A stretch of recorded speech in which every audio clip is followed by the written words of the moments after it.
Welcome to our weekly show for the National Association of Independent Medical Practices. You can find us at NAIMP.org. NAIMP is an organization focused on helping independent medical practices become more successful by providing innovative discussions, networking with like-minded professionals, and opportunities for growth, education, and increased revenue.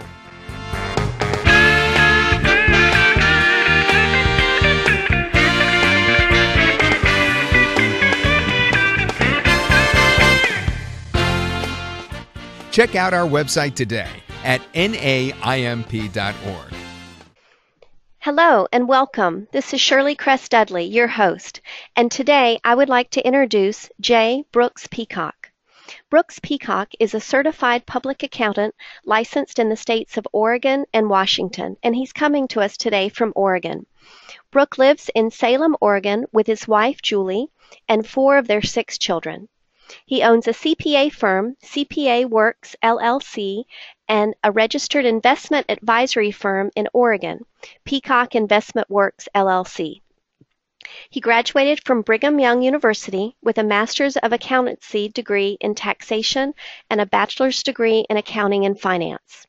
Brooks also holds a number of professional designations in the areas of business valuations, financial forensics, management accounting, and personal finance.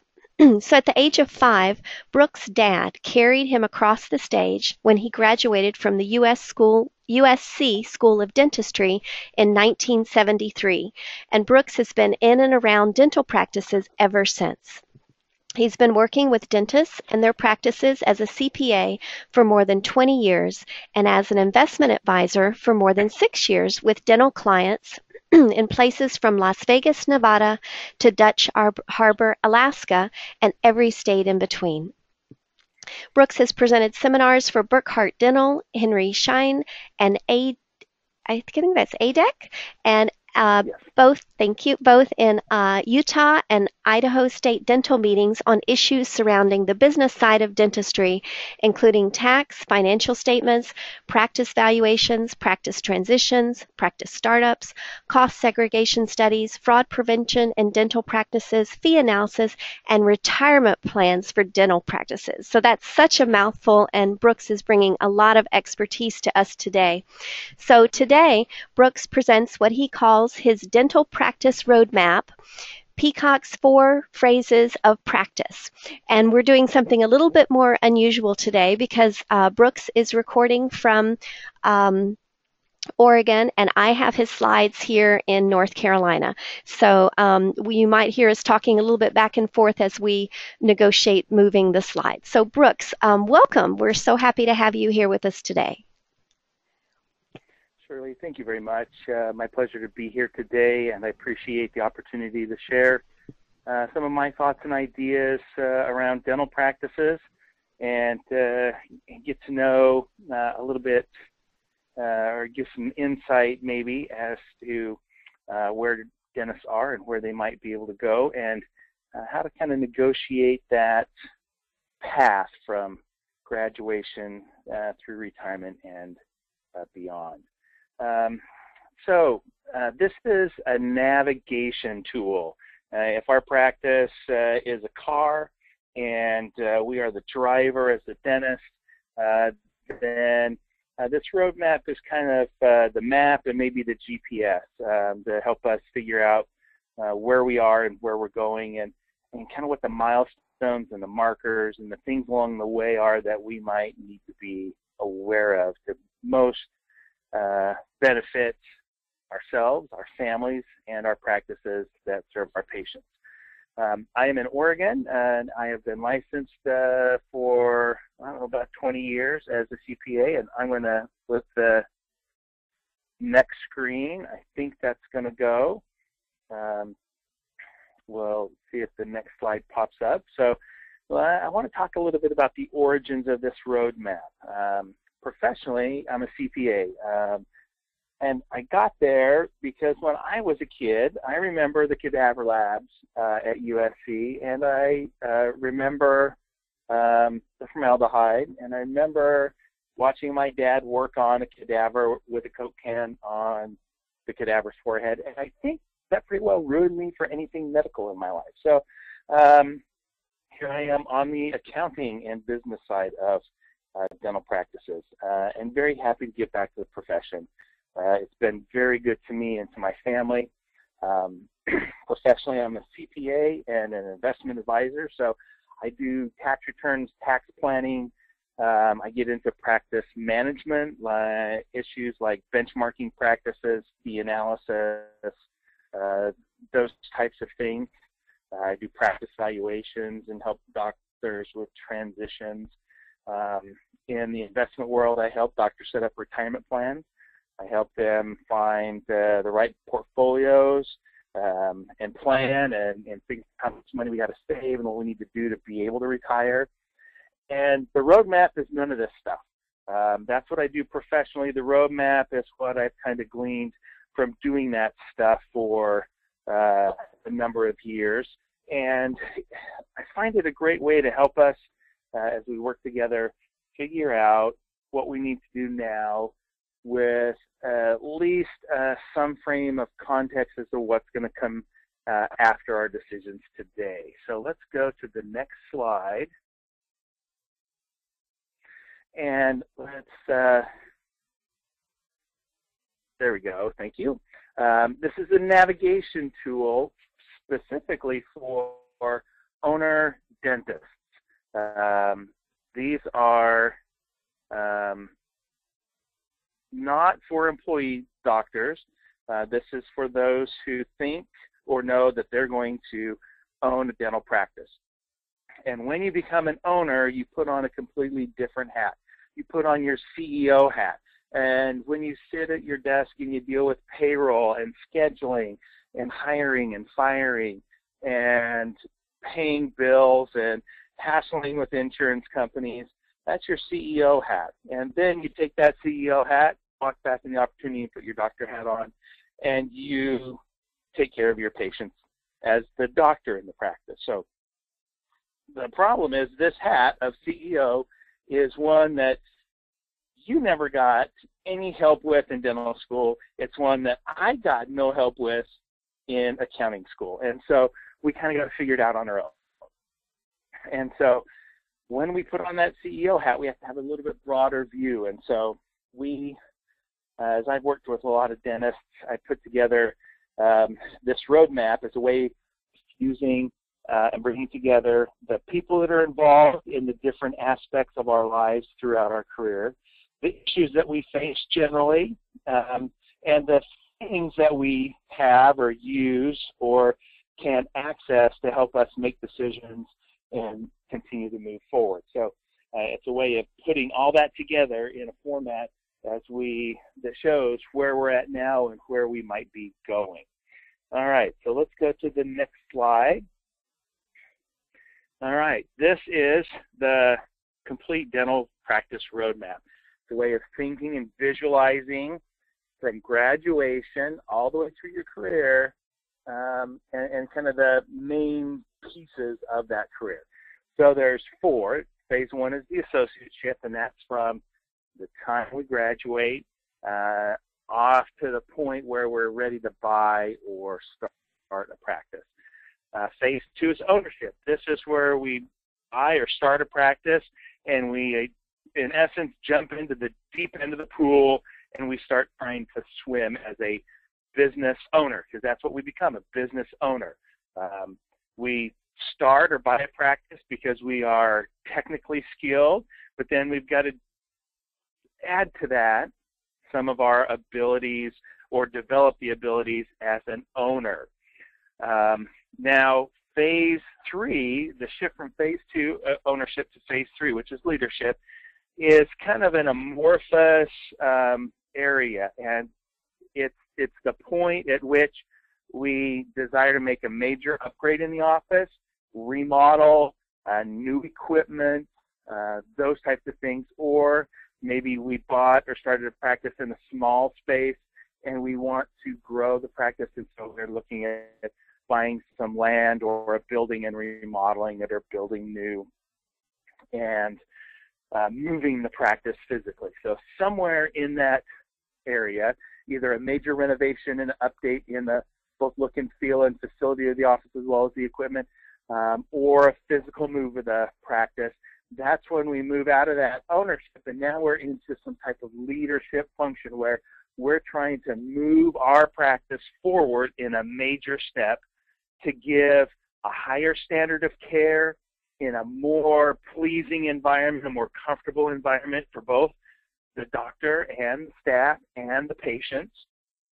And we are trying to build this practice as ours and change it. And sometimes you might call it a brand adjustment or something along those lines, where if we bought the practice, it's now really ours and we've changed it, and it's no longer former doctor's practice that they sold, but it's really ours.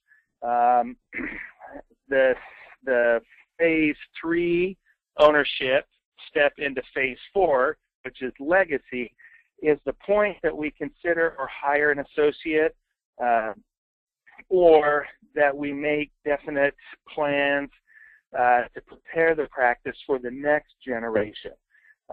So at this point, this one's one that's kind of a fuzzy point, but it's one where we are going to move into now building a legacy, both in the practice and in the family and personally, where we're getting ready to pass it along to the next generation. The staff needs to be prepared.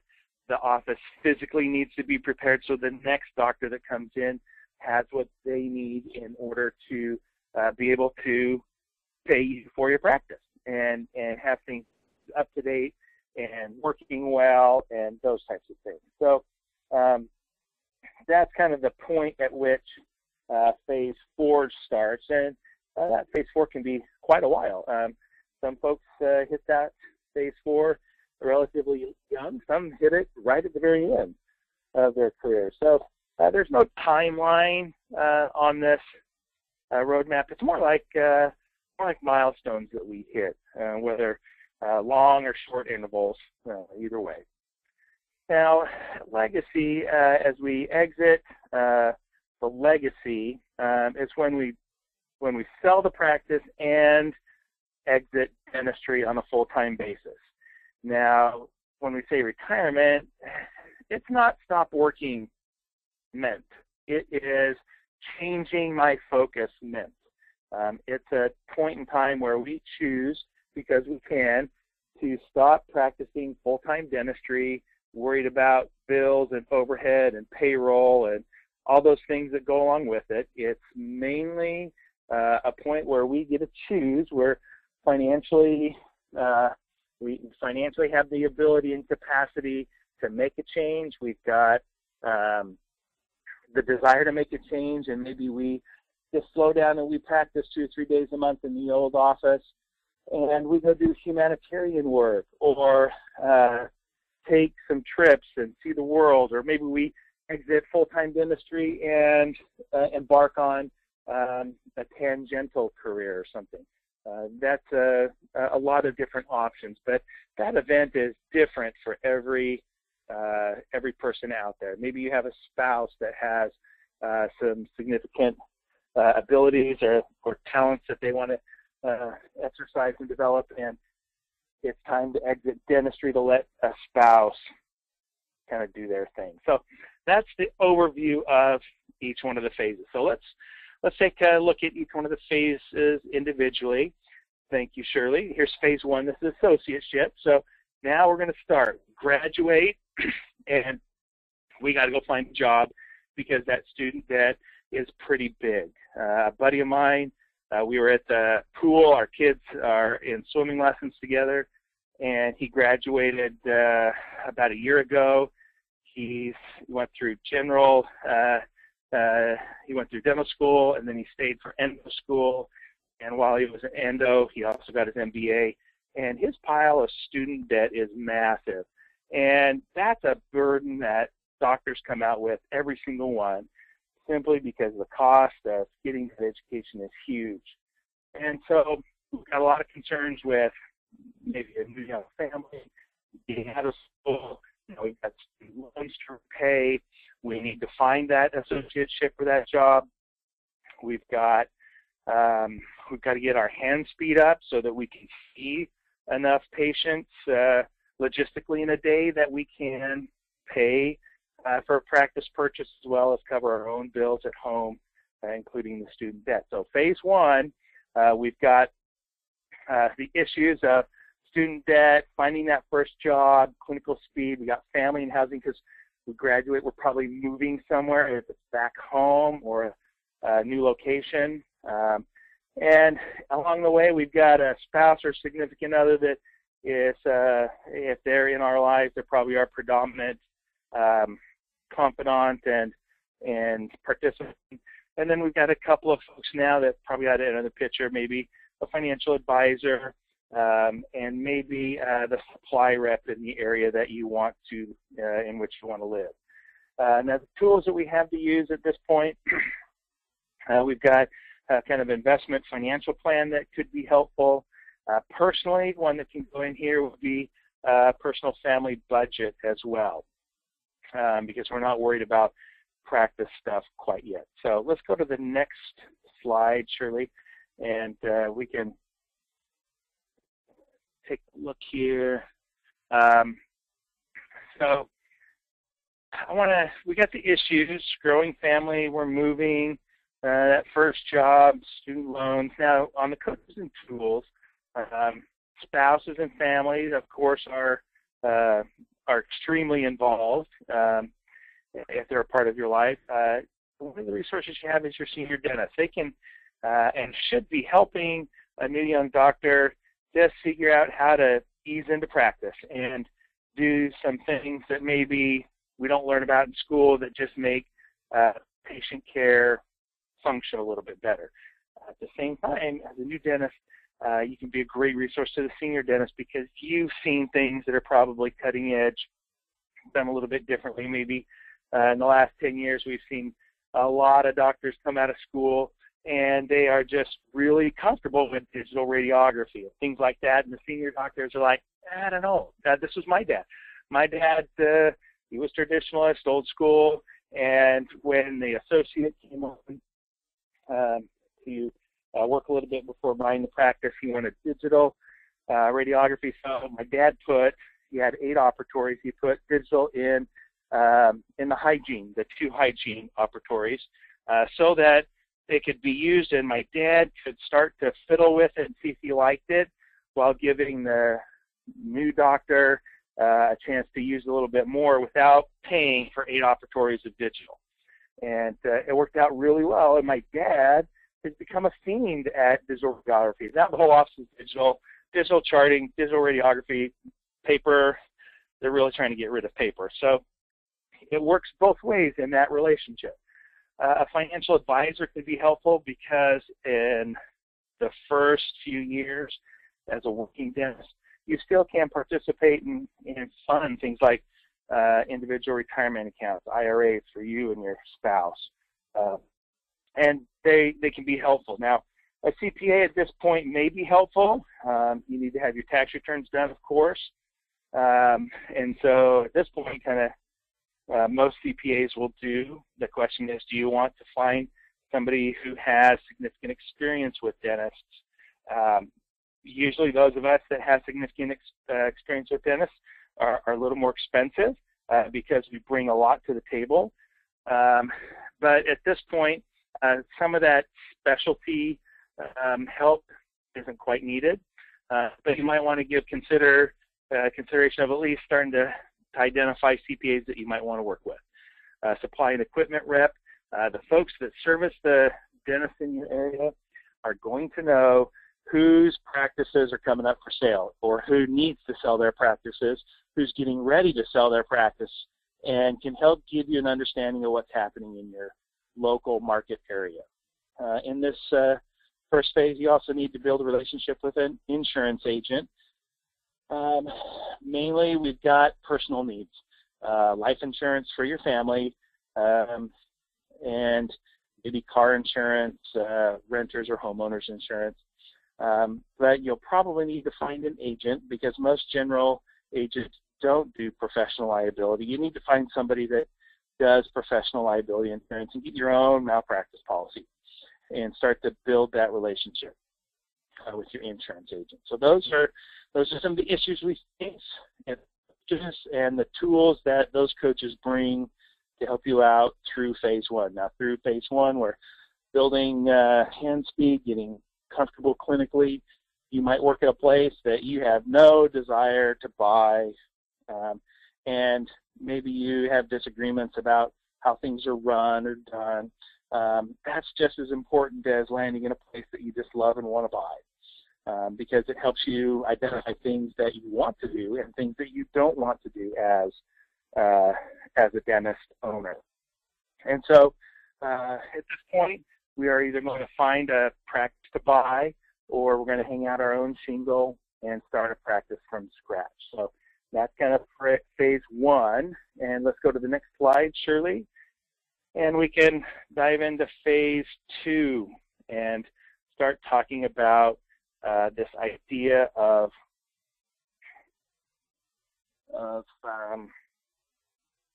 ownership. And these slides take a minute to flip. So phase two, we're going to move now into some ownership capacity, either a startup or buying a practice. And each one comes with its own issues.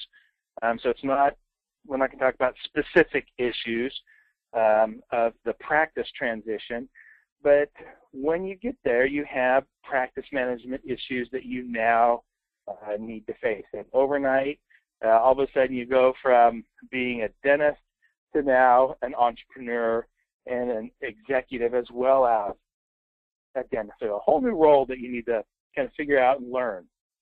So you've got practice management issues, and whether or not the student loan debt is gone or not, you probably have a bunch more debt at this point for either startup or buying a practice. So you got now debt management that we want to make sure we're taking care of. We've got some retirement planning now that needs to begin in a little more detail, as well as starting to fund that in an appropriate way. For example, if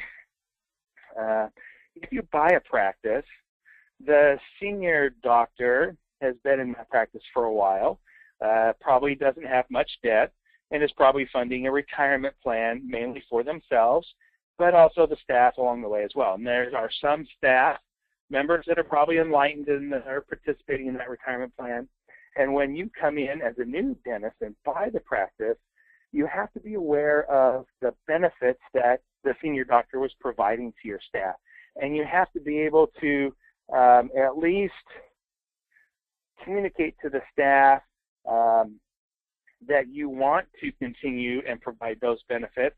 Your finances are now more restricted than the senior doctors because you're paying the doctor for the practice, and that maybe the staff should identify what's most important to them. And if a retirement plan is important to them, then you as the new doctor need to probably try to provide a similar, not the exact same, but a similar benefit, which means you'll need to do, you need to provide some type of retirement plan, and those options are many. You need to have somebody to help you work through what those options are so that you continue to provide a benefit, but one that is more cost effective for you as a new dentist. And there's a lot, you don't have to do the exact same thing, but you want to be able to at least replace it with something. And so you show the staff that you're trying to accommodate their needs as well. And then at this point, we've got all kinds of family things going on, family financial planning. Maybe if there's kids involved, we've got the need to prepare or at least identify some college funding needs, those types of things. So we've got a lot of issues here and a lot of opportunities. So now we got to learn to be the boss. We need to learn it to manage processes and not just treat patients. This is all the business side of the practice. We still have debt that we're paying off, and now we've got to look for how to manage or plan for practice growth and investment, personal investments for the long term, those types of things. So on the coaches and tools now, still family and spouse, significant others, those are folks that are critically important. Your equipment and supply rep now are selling you a lot of stuff, and you want to have a good relationship with those folks because when you need help building a new office and you have 2 or 3 operatories to equip, you know, they want to help you spend that $300,000, $400,000, $500,000, and that relationship you want to be able to know and trust the folks that you're working with. So they're pretty important all along the way. And most of the supply houses have, you know, other types of help that they can provide, office design type services, that kind of thing. And so they're good folks to know from the very beginning. Now you've got your financial advisor. They help with both personal and practice investment issues, especially the retirement plan. It's a tax deductible contribution in the practice, and then you get the money when you retire. It's the only time that I can find where you can make a deduction and get the money at the end of the day. So it's a great tool both for preparation and for tax purposes, and I work both sides of that. That's a critical thing. CPA now is critical for the volume of accounting information that you're generating and requiring. There's the accounting and something like QuickBooks. There's understanding financial statements, your income statement and balance sheet, which you've got to develop an understanding of. And that's CPA can help you do that. Of course, there's tax preparation, but now we've got tax planning. So for my clients, when you get to July, August, September, we have enough information for the year that we make a fairly accurate projection as to what the practice, what you are going to generate as profit and income, and what your potential tax bill is going to look like. And that is important so that on April 15th on any given year, you're pretty well even on your tax return, and you're not getting a big refund or making a big payment unless something really strange went on at the end and you didn't let your CPA know. So a lot of planning in there. In phase 2, we've got an attorney that needs to be involved that understands what you're doing. We need to form an entity. We need to have some contracts for the transition. Those types of things that you need to have somebody that is on your team and advocating for you in a positive fashion. You're going to need to deal with a practice broker and a practice lender. If you're buying a practice, you'll need the broker. If you're starting from scratch, you'll need that banker that's going to help roll the money for you, and then you'll probably need to find a good real estate agent to help you buy land. And if you build a building or remodel, you'll need a good general contractor. And there are contractors out there in just about every market that have specialized or at least done a lot of work in medical and dental offices and can handle some of the quirky things that need to happen and that are important in an office where there's so much technical equipment and specific needs for power and water and those type of things.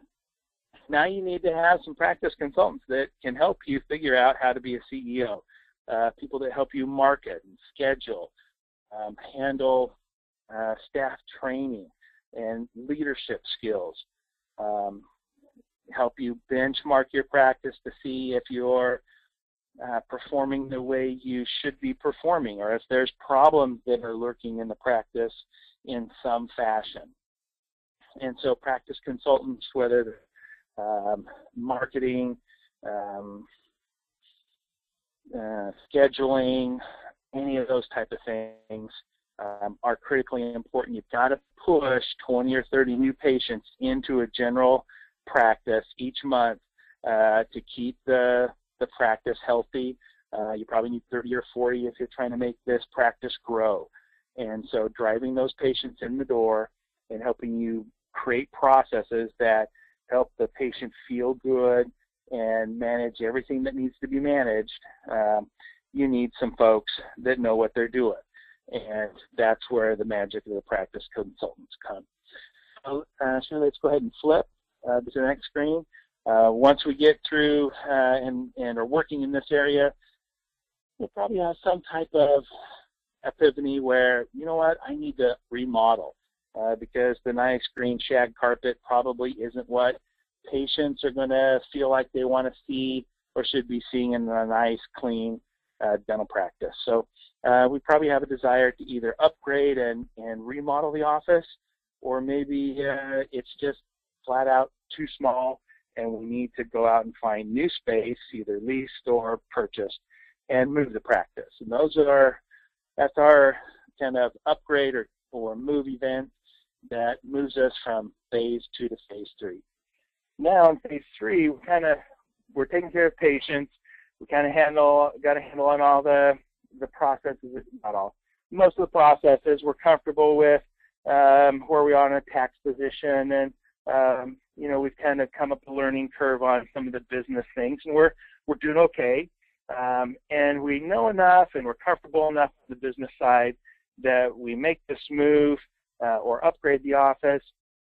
And now we want to take those processes and those things that we're doing and push it forward in a significant way.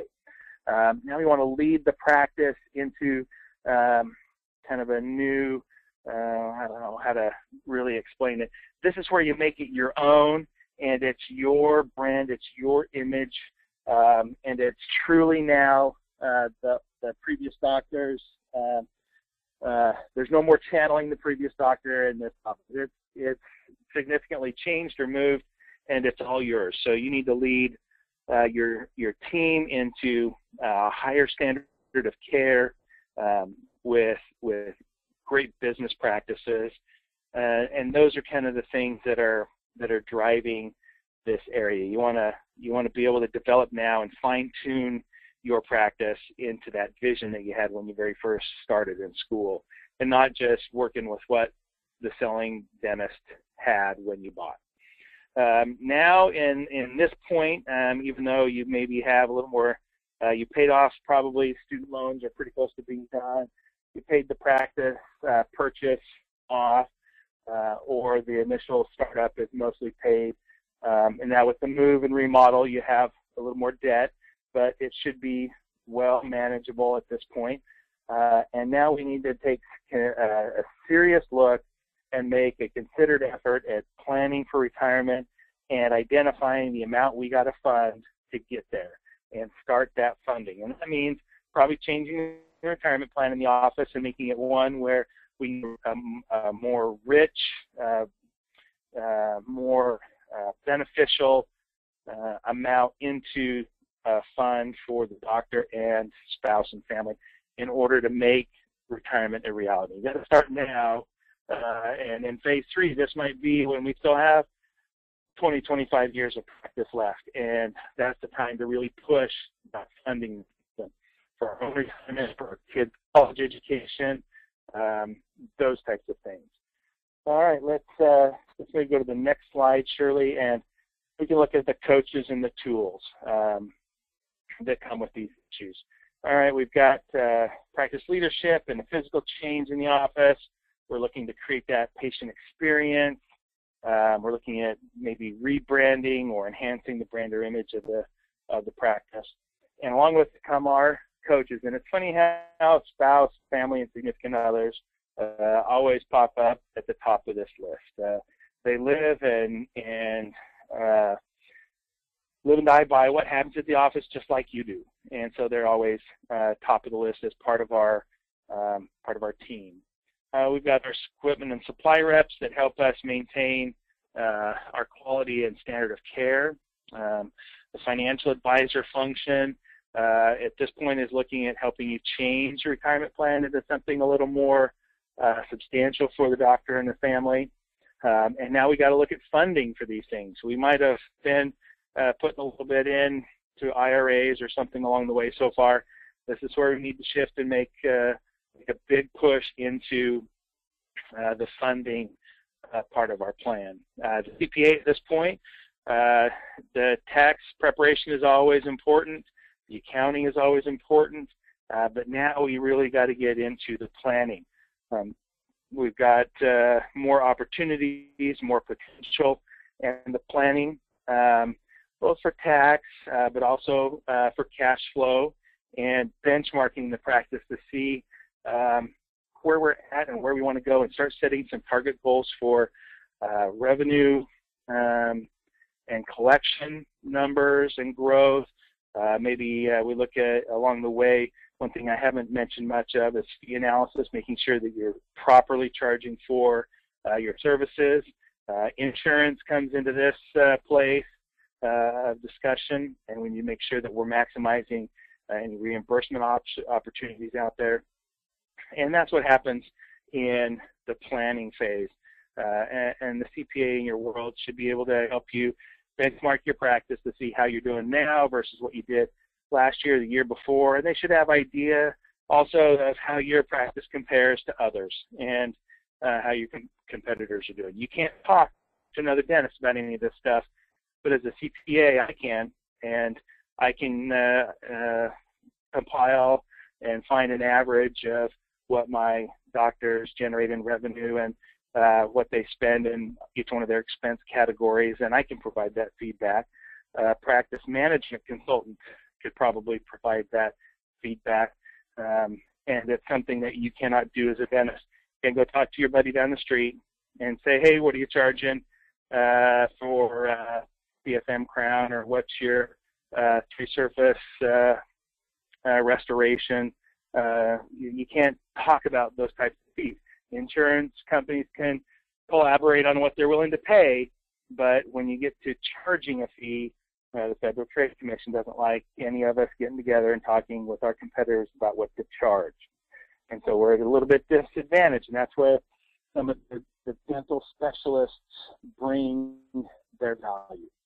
An attorney at this point, you're going to have maybe ongoing contract needs once in a while. Maybe you build a building and it's a little bit bigger and you've got a renter next door, and so you need lease documents, things like that. Both the CPA and attorney need to be involved in helping plan and prepare for your estate, making sure that the documentation is in place. Will is important, but also things like durable power of attorney and medical action authorization, and some of those things that are important, not because you pass away, but because you're incapacitated, a car accident or something like that. And that's an important, really important part. Insurance agent is important at this point and in phase 2, because not only do you have malpractice insurance, but you need to take care of business insurance in the practice. You've got employees that are handling patient money, so you have them bonded. You've got content insurance. You've got probably some need as an individual that's a high income earner to have an umbrella policy that fills in some of the gaps amongst all the other policies that we have, both at home and at the office. And then good insurance agents know how to put those all together.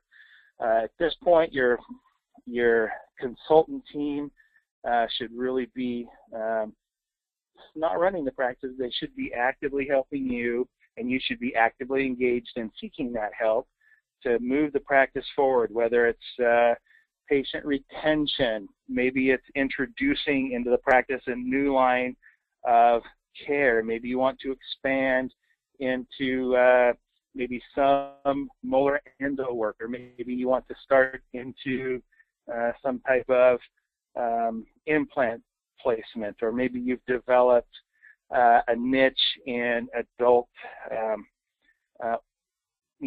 light ortho work, whatever that extra service is that you can add now to increase your service to the community and your patients, as well as making it financially profitable for you to do so. When you look at the CPA, your financial advisor, the attorney, the insurance agent, the practice consultant, you want to have good folks that know what dentistry is all about. But I don't think all of them need that expertise. It's great if you can find them, but in some cases, in many cases, you might not have access to all of them that have dental or significant dental experience. So you got to pick those that really know what they're doing. So you got to probably have a CPA and your practice consultants that know kind of what they're doing and know their way around a dental practice, because they can help an attorney, they can help an insurance agent, and maybe a financial advisor understand what's going on in dental practice and why you might be doing one thing and why something else might not be a very good opportunity. I've really found being able to work in the CPA side and the financial advisory side is a good way to match those. But I've helped a lot of attorneys get through dental practice issues and have helped a number of attorneys actually start in the niche of serving dentists, and it's become a nice niche for them. So you don't necessarily need everybody to be dental practice specialists, but you do need a couple of folks on your team to help you through and help train maybe some of your other folks that you're working with. All right, so now phase 4, we're going to get into legacy. If we can switch the slide. Thanks, Shirley, for doing that. Isn't she a good slide turner? Phase 4 now is legacy. We're going to create a practice that is valuable to sell, enticing for a young doctor to buy.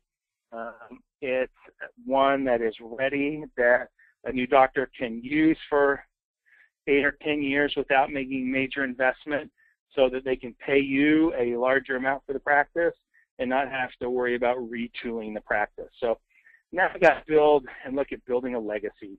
We've got that next generation to bring in. We need to prepare the staff emotionally for a change, and don't think you can hide it. Doctors, your staff know, they know very well that it's time for you to go and do other things or retire.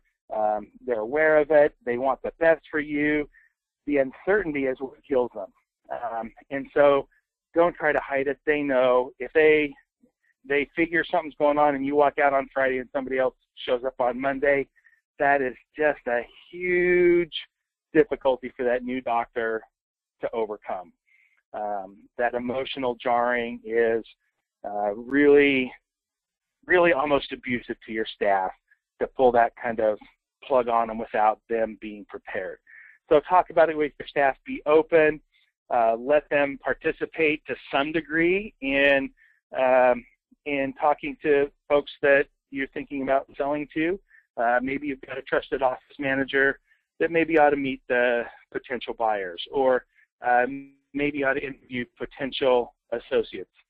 Easing an associate into the practice, if it's big enough, is a great way to kind of breach that I'm getting ready for retirement thought while not retiring quite yet, and you still being able to be there and help them through that. Now we've got, towards the end of practice, we need to figure out financially how to generate a stream of income for you without having practice profits come to you. That's your financial advisor's job. Your CPA and your attorney need to be getting ready to, from a documentation standpoint, to provide the information that a practice valuation specialist can value the practice, and a broker can put it up for sale. A practice broker's job is one thing only, and that is to expose your practice to potential buyers and to find the buyer. If you find the buyer, there shouldn't be any reason, even if your practice is under contract, to pay a broker. It shouldn't be that tight of a contract. If you find the buyer, then the broker has not done their job. The practice valuation folks need to put a good number, and they need good information on the practice in order to provide or substantiate the value of the practice. And now, you know, as we're preparing all of this, we've got up-to-date equipment, good look and feel of the office, it's attractive to potential buyer. And as we're preparing all of those things, one thing I think often overlook is the doctor needs to prepare to change their work and be prepared emotionally to not be the doctor. That there's going to be a new doctor that kind of runs the show. Even if the senior doctor is going to stick around and associate, they've got to be ready for that role change. And I think there just is a big need to have some idea or prepare some activities outside of the office that are enticing, that are valuable, that are worthy of your time and attention, so that as you exit practice, you have notable, not necessarily notable, but you have valuable service that you can provide. And dentistry is one of those things that you can take all over the world and make lives better. And I know a lot of doctors that do humanitarian trips all over the planet. I really haven't figured out how to do that in accounting. I can't pick up my bag of tax return tricks and go to Samoa or Ecuador and do any good for anybody. It's useless to them. You, on the other hand, as a doctor, can go and provide relief, can provide benefit, enhance the quality of life for folks. It's huge. And you need to prepare for that switch from full-time profitable practice into something different. And so that's kind of where we're headed. Let's step up to the next slide, Shirley. And with these issues of leading the practice, figuring out how to polish off the retirement planning and generate income, and prepare the documentation for selling the practice. The family probably has some need to prepare for that lifestyle change, those types of things. We've got a lot going on that we can then pass along to the next generation.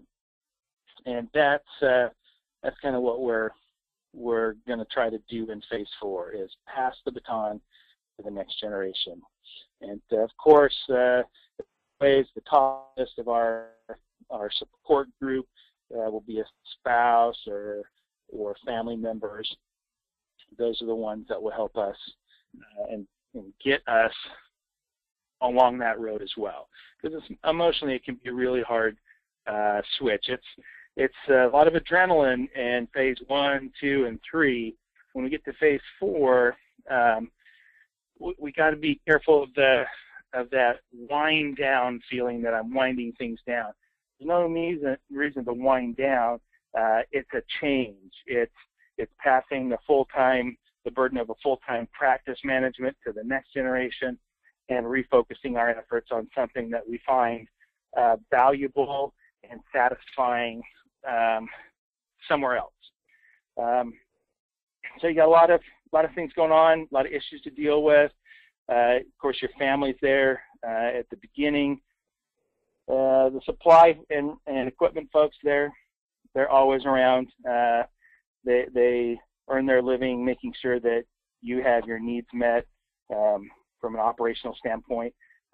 Your financial advisor, they're now getting into some details of positioning your portfolio to help you generate income. Instead of building wealth, now they're going to try to figure out how to distribute it back to you to meet your needs, both as to a legacy you want to leave to your kids or your alma mater or your church, but also how to pay the bills along the way.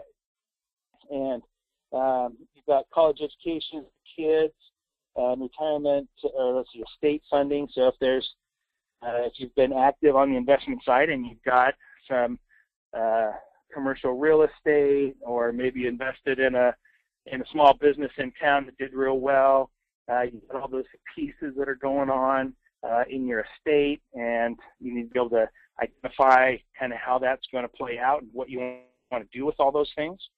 Your CPA is right along with you, helping you figure out your tax ramifications, and making sure your estate plan is working. And at this point, she can provide you some advice on valuation of the practice as you prepare to sell it or transfer it even to a child. it's important that you get an outside determinant of value. And your own personal CPA can give you some advice. I'd encourage you, any doctor, to get an independent third-party valuation. And I do valuations. I give evaluation advice to my clients all the time. But, you know, I love my clients, and I work for my clients, and I advocate for my clients. And so I want them to do the best they can. And I think that a buying doctor recognizes that that's kind of my role with a selling doctor. And naturally, I want them to get the best price possible for the wonderful. So having an independent third party with an objective set of emotions is important. But your CPA is there to help keep them in line so that they don't miss the boat totally on the value of that practice. Your attorney's got sales contracts, estate documents, transition documents, all those kind of things that they're helping you out with. They can provide good value in that area. Your insurance agent, now you need to help your new doctor or the next generation find their insurance, make sure that your agent knows them to see if you can build a relationship. At this point, as you're winding up, one of the worst things you can do in a practice is to let your schedule kind of plateau or even decline a little bit. When you are getting ready to sell, you want to show increasing revenues and growth in both revenue and patients. So you need to make sure that you've got some consultants that are helping you continue the practice growth and the process, refining the processes in the practice, and those type of things, because you want to, like my dad said, you want to just step on the gas just a little bit towards the end so that this is growing and healthy, so that new dentist can come in feeling good about a strong practice and not worried that it might be any type of weakness. So that's kind of what phase 4 is all about. So sure, let's go to the next one. And so we've talked a little bit about phase 1, 2, 3, and 4 and kind of what they are. This one is a typical path. So we've got associateship, we move to ownership, we come down to leadership, and then over to legacy. That's our general path. And the time frames for each one of those are going to be very different for each doctor. My dad actually started 3 practices from scratch. And so his path went from phase 1 to 2 to 2 to 2 and then to 3, and then on to 4. So there's no set way of doing it. It's just for me, it's been a tool that helps me say, okay, doctor, we're right here, and this is what's coming next. So it gives us a way to view what's maybe around the bend and the turn if we're unfamiliar with the road, which most of us are. So let's go to the next slide, Shirley. This is a path and a career path, but I found that this is a nice tool, and it was kind of surprising. But if we get to the next slide, maybe what it also does is give us a way of resolving conflict. And maybe it helps us understand a little bit about dynamics in a transition or an associateship. So let's think about an associateship. And if we think about the new doctor coming in, a senior doctor practicing, the practice has got to be like a 1.5 or 1 3/4 doctor practice in order to bring on an associate. So the senior doctors kind of got to really step on the gas in the practice and grow it, and kind of get a little bit winded. So the doctor comes in, especially if you're bringing somebody in right out of school, they might be working full time, but they're probably only productive at about half the rate or 1/3 of the rate that you as a senior doctor might produce. So there's some production variances there. Senior doctor is going to be fast, junior doctor is going to be slow, and we got to get junior along the way for a while. So if we've got a 1.5, 1 3/4 practice, then senior doctor can go back to a regular full-time schedule and pass along, you know, that half of the or that 1/3 of the total volume to the junior doctor, and let them do all kinds of things to get up to speed. And when you do that, it's important for a senior doctor to pass along some of the good stuff.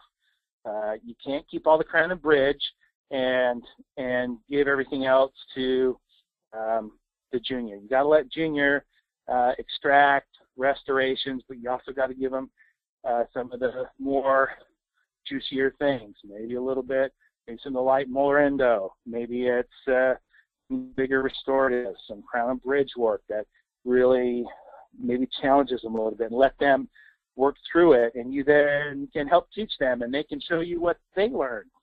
And so from a standpoint of the roadmap, we've got senior doctor that is going from phase 3 to phase 4 and is facing a whole lot of different issues about lifestyle change and not being the head doctor anymore and leaving a legacy. And then you've got new doctor, the new associate, up in phase 2 figuring out, I just got to get faster. And I got $500,000 of student loan debt. And I've got, a spouse and a child that are having struggle adjusting to our new area or whatever they are. And they come together and they mix in the office. And I think senior doctors forget how it was being a brand new doctor. And new doctors have no capacity to understand what senior doctor's doing. And so I think when transitions and associateships go south, I think for the most part, shame on the senior doctor. Because as senior doctor, we've been junior doctor before, and we should be able to remember that and some of those issues. They may have changed. My dad came out with a fraction of the student loan debt that what today's graduates are coming out.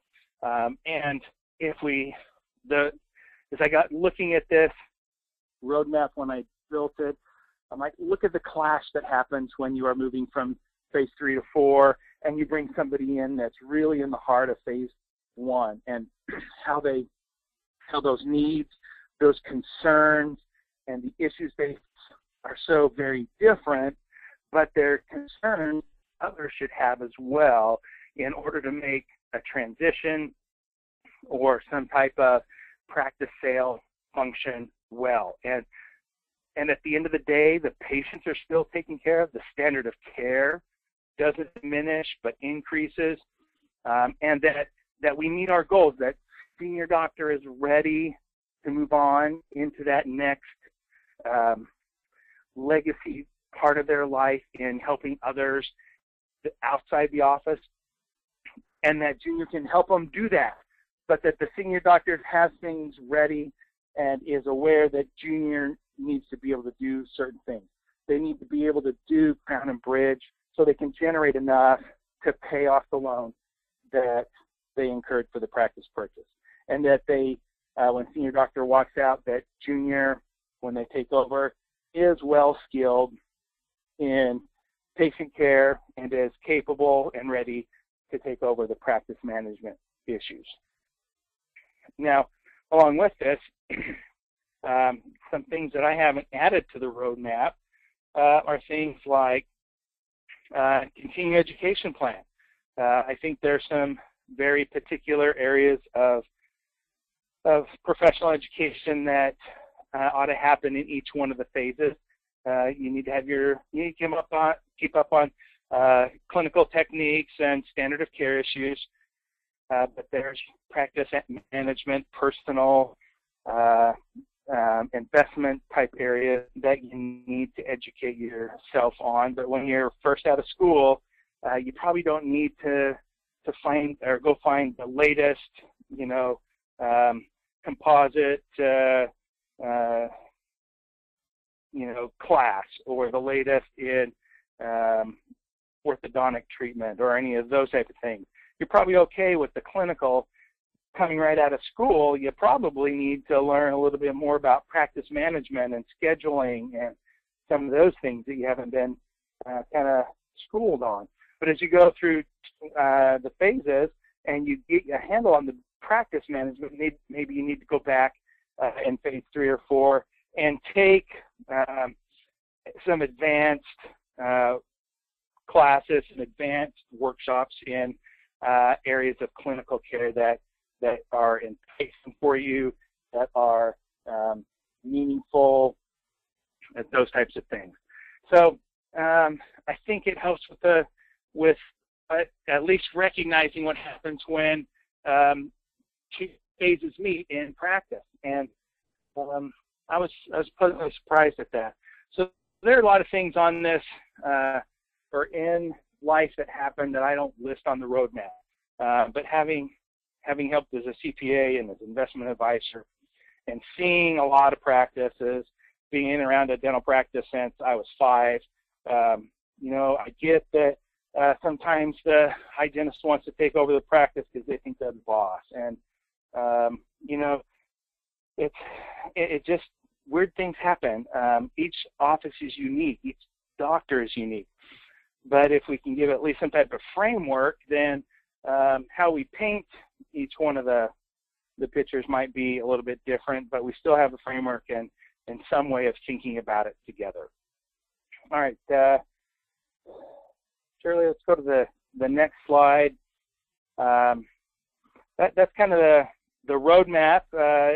If people like roadmap, if you find it of value and have listened to it, and we see good response, then I would like to talk about each one of the phases a little bit more in depth, the players and coaches and the tools and what you should expect and what I find helpful and not helpful. I think I'll try to do those kind of things as well. In Oregon, and on the slide, you got my phone number and my email address. You're welcome to call or email. Happy to answer any questions with folks. Again, my dad, I've been around my dad started dental school when I was 1, so I can pretty much tell my whole life been in and around dental practice, and I have benefited from that. I've been blessed because my dad was in such a great profession, and I want to give back. So if you have any questions, any concerns that you might be facing, I'm happy to spend a few minutes on the phone and share a thought or two with you. But those are the contact pieces that you need, and I do appreciate the time of being with you today. Well, Brooks, I've unmuted myself, and that was great information, really good information. For those that are listening on the podcast, Brooks' phone number is 503-269-2424, and his email is brooks.peacock@gmail.com. And I would encourage everyone to go to naimp.org to look at these slides while you're listening to the presentation again, because a lot of good information, and I'm visual, and I think it's great to see the slides at the same time. So Brooks, thank you so much. It's a lifetime of expertise and sharing it all in this time of very, very helpful information. Thank you very much for speaking today. Oh, my pleasure, Shirley. It's been wonderful, and I'm glad we finally got to the point where we could record and show slides. It's been great. Yes, the technology worked. Thank you very much. And for our listeners, we will talk to you again soon.